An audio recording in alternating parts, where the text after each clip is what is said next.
Harvard Tamil சேர் உலகம் முழுவதும் உள்ள தமிழர்களுக்கு மத்தியில் பல்வேறு மகிழ்ச்சியையும் பரபரப்பையும் ஏற்படுத்தியுள்ள இந்த ஹார்வர்ட் தமிழ் சேர் ஒரு மிகப்பெரிய ஸ்கேம், ஒரு மிகப்பெரிய ஒரு மோசடி என்று அமெரிக்க வாழ் தமிழர் ஒருவர் கூறுகிறார். அவர் அவர் மிக சாதாரணமான மனிதரின் கூற்று என்று நம்மால் எடுத்துக்கொள்ள முடியாது.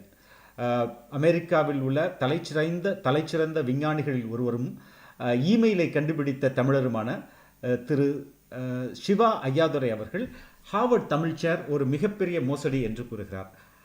இது பற்றி அவரிடமே நாம் விவாதிப்போம். வணக்கம் Siva. Hi.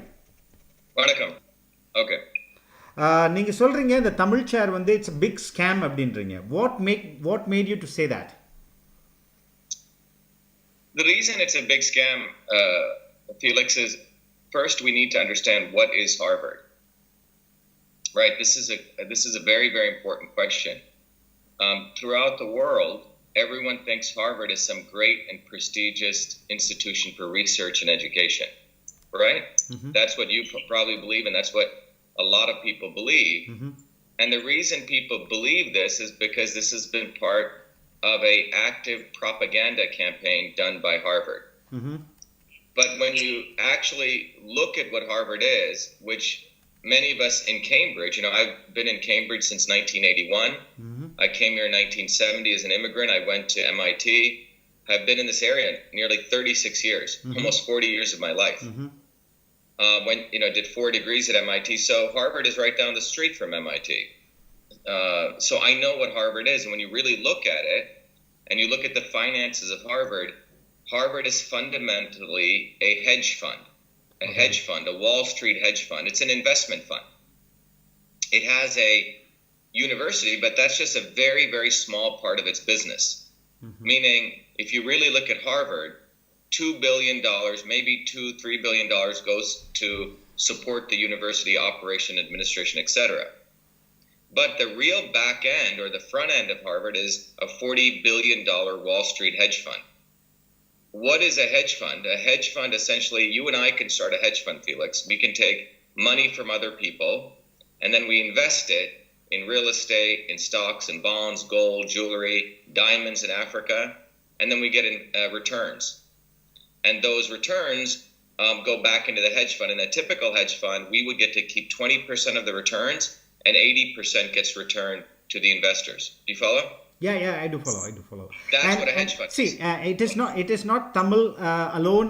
It's there. But, Harvard has chairs for various other languages, for Chinese, for Sanskrit, and don't you think this is a pride for Tamils across the globe? No, it isn't, because it's not a pride, because let me tell you what Harvard does. Again, you have to understand what Harvard is. Otherwise, people are just blindly following, frankly, the white man. This has been inculcated into the Indian psyche since British colonialism, as though anything that's done by the white man is something that's good. And when I mean white man, I don't mean people of color. I mean these big institutions of power, like British colonialism or Harvard University. But Harvard fundamentally is a hedge fund. It's a $40 billion hedge fund. So where does it get its money to invest? Okay. Where does it get that money? Well, it gets its money from tuition, right? Students give money. It gets its money from donors, and it gets its money from very other donors who give money to set up chairs and professorships. All right? Mm-hmm. It gets money from multiple sources. It takes that money, it invests it, it makes billions of dollars. Last year, Harvard made $7 billion in a capital campaign. $7 billion. The Tamil chair is $6 million, which is 0.1%. Okay? Of $7 billion. Harvard could easily write a check for that.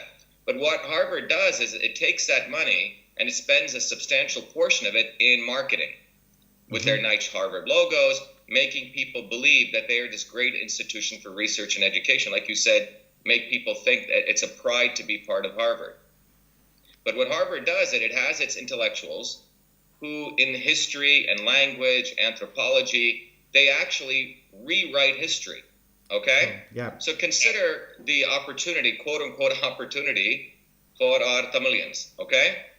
So here, a bunch of very, very wealthy Tamilians have gone out and created the Harvard Tamil Chair. Why?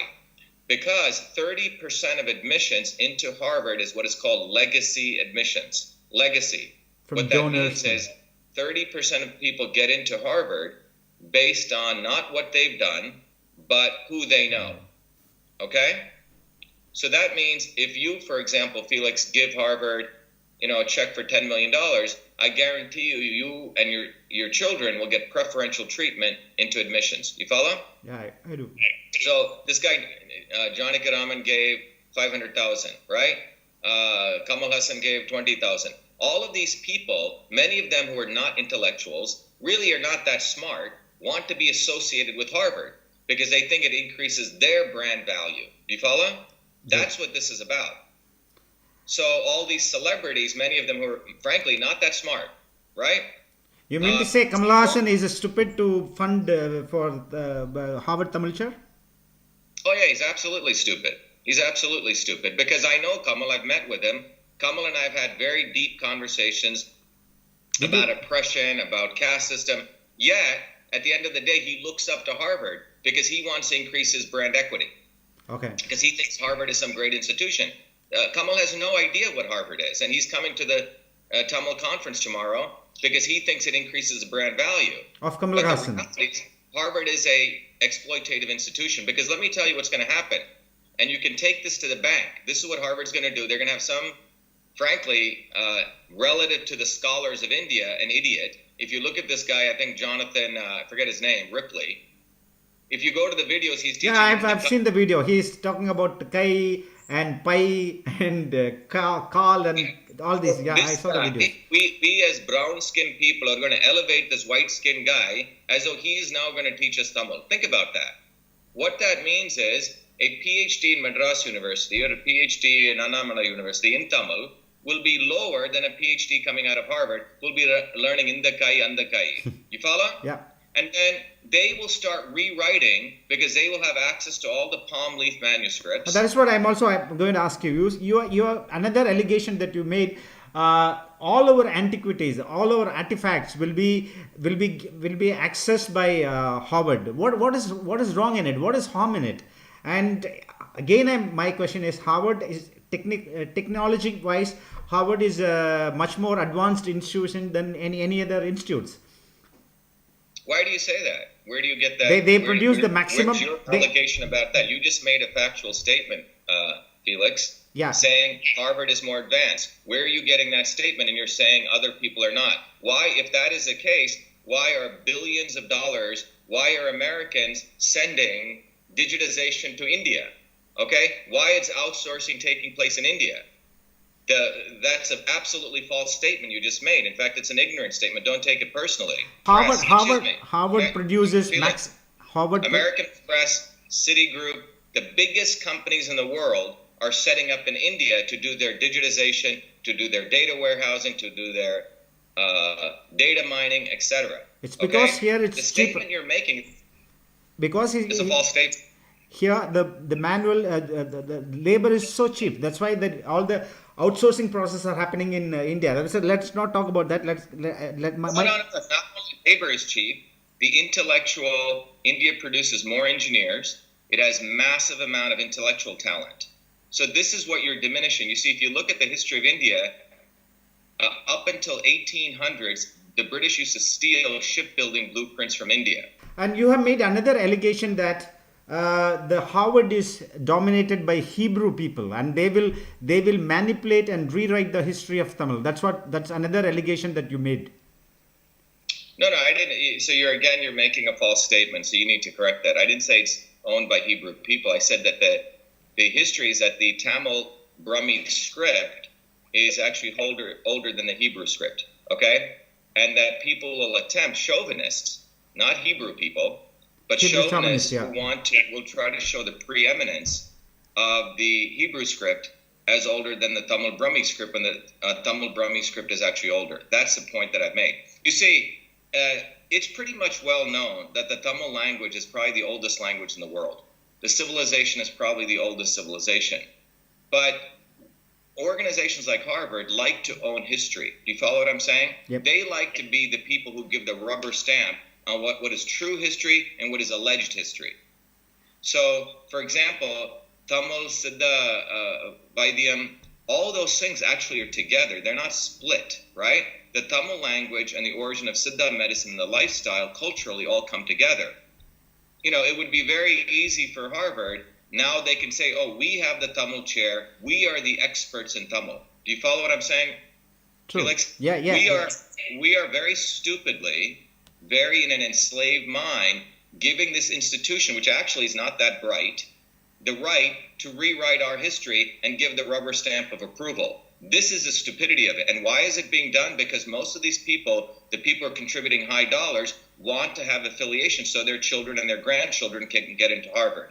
They're literally selling the Tamil people. What's really disgusting is taking 60 cents, 1 rupee from a poor Indian kid in a village who themselves do not have any roofs on their own schools. That's absolutely disgrace. It's a disgraceful. Because Harvard University could all of us know, listening to this, that Tamil is one of the oldest languages on the planet. Harvard, if they cared, would put easily $6 million, which would be 0.1% or 0.01% of their big endowment, and write a check. Why are we around raising money from young kids? Explain that to me. Why is a young kid in India who barely can get enough food, whose parents barely make enough money, sending their dollars to Harvard University? Does that make any sense? True. And did you speak to any of the fundraiser? Did you try to explain them the hedge fund? Yeah, you have to understand. A lot of these people are a bunch of stupid doctors. Doctors came to the United States and they made a lot of money doing surgeries. Okay, Janakiraman is frankly just a dumb doctor. Okay, when I called him up, I had 2 people on the phone, my assistant and another person, Arvind Kumar, who has been involved in this for many years. Arvind, in fact, talked to Janakiraman a year ago, and Janakiraman said, yes, please send me your ideas. Arvind sent him a very detailed email saying why he should not do it. When I heard about it, the reason I heard about it is I got a Twitter message from some woman saying, hey, are you going to donate? And when I found out about this, I immediately called Janakiraman with Arvind and Michelle, and I said, what are you doing? You know, he said, oh, I didn't know what I was doing. You have to understand, I'm a doctor. I don't know a lot. I thought this was the best thing to do. I said, he goes, what should I do? I said, you should stop it immediately. And he said, okay.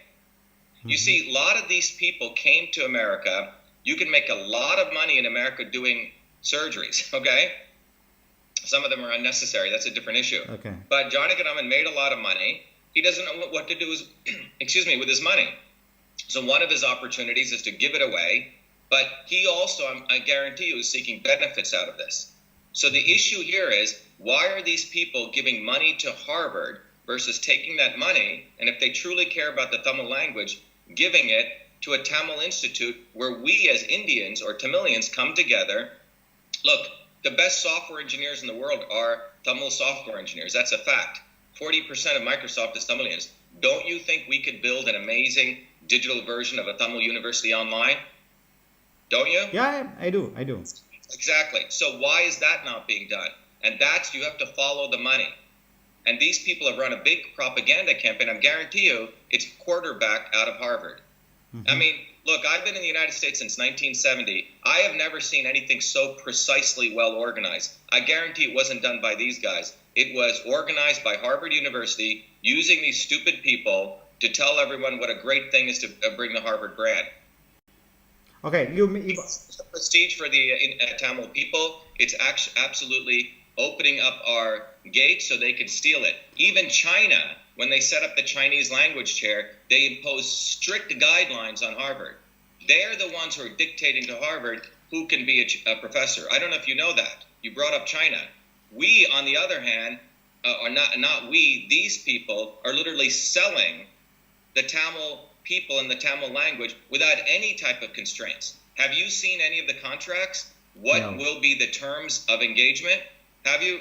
No, I have not seen. Exactly. China, the Chinese government imposed very strict constraints. They said, we will run the committee. We will tell you, we will give you the choices of the 3 professors. You see, these Tamilians, or quote-unquote Tamilians, are so excited, because it's a slave mentality, including Kamal Hassan, to be part of this, that they are basically bowing down as they did before. during British colonialism. These people are globalists. They want to be so aligned with Harvard to help their children and their grandchildren. They don't give a damn about the Tamil people. You have also mentioned one more thing, that it will be a loss for our artifacts, our treasures in terms of palm leaves, writings, and many of our antiquities will be lost, will be stolen by Harvard. Why do you say that? How do you say that? Look, I don't know if you know, I'm a Fulbright scholar. My Fulbright scholarship was in Siddha and systems biology. So I know a little bit about this. My father is an eminent Tamil scholar. My dad actually started the first Tamil Sangam in New York. You can look it up, Mr. Shiva Ayyadurai. My dad actually led a protest at Harvard, which is also online. So I come from a family which is truly dedicated to the Tamil cause. So when you look at the digitization process, look, everything is digital now, right? True. We live in a digital world. When you look, if you go to Harvard, one of their museums, you try to take a photograph, you know what it says? It says no photographs, right? You go to the museums of Western, no photographs. Yet, these, frankly, very, very stupid people, I in fact want to call them idiots, are giving the rights for digitization of hundreds of thousands of palm leaf manuscripts to Harvard. Do you know what the terms of that agreement are? No. Do I know what those terms are? Do the Tamil people know? I don't think so. Have we seen the terms of agreement? Look, I do a lot of businesses. When you give intellectual property to another organization, you have a very strict agreement, right? True. Where are those agreements, and who is signing off on that? Those palm leaf manuscripts are not the property of the Harvard Tamil Chair. They're the property of the Indian people. Do you doubt that the copyrights of all these pamphlets and palm leaves and other artifacts will be claimed by Harvard? The copyright will be claimed by Harvard? I think you're missing the point here, Felix. Here's the point, okay? When you have an institution like Harvard, where you're giving so much pride and joy to, quote unquote, so much respect to, they will take these digitized manuscripts. For example, they could write a journal paper in a history magazine, okay, saying Tamil is not an old language, okay, or the Siddha medicines are not that advanced. You follow? True. I follow, yeah. Now, once that journal paper is written, and they will refer to all these manuscripts, everyone throughout the world will say, oh, Tamil is a garbage language, okay? Because they have that ability, using their stamp of quote-unquote approval, to dictate his history. So thereafter, every other scholar will say, oh, Harvard said Tamil is this. Harvard said Tamil is this. They become what's called the primary source. This is a part in academia that you don't understand, and people need to understand, so I'm trying to educate you here. Primary source citation is how truth is coming. You keep using the word alleged, right? Yep. Well, then what is truth? Who is determining truth, Felix? Truth is determined by a small set of scholars, like the old Brahmanical priesthood, okay? A bunch of people get together, they say this is truth, and every other person says that's truth, right? Now we are giving these manuscripts and the right to digitize, and more importantly, we as Tamilians are setting up a chair at Harvard, which means we are giving them approval to do that. Do you follow? True. So what that means is whatever they write in journals will become the truth. And that truth will become percolated for thousands of years as fact. So when I say, hey, Tamil is the oldest language, you'll say, oh, that's alleged, and you'll say Harvard said blah, blah, blah, blah, blah. You see, that's the way information flows. Academic scholars create truth, and then you guys in the media refer back to academia, and then the masses think, oh, the media told me this, it came from Harvard, therefore it's truth. So this is a very, very incredibly important point that I'm making here. We are literally taking the oldest manuscripts of the Tamil people, their history, and we're telling Harvard, we're giving you rights to determine what's truth here. Okay. Thank you, Mr. Shiva. Thank you for joining us. Thank you. Sure. Thank you. It's a pleasure.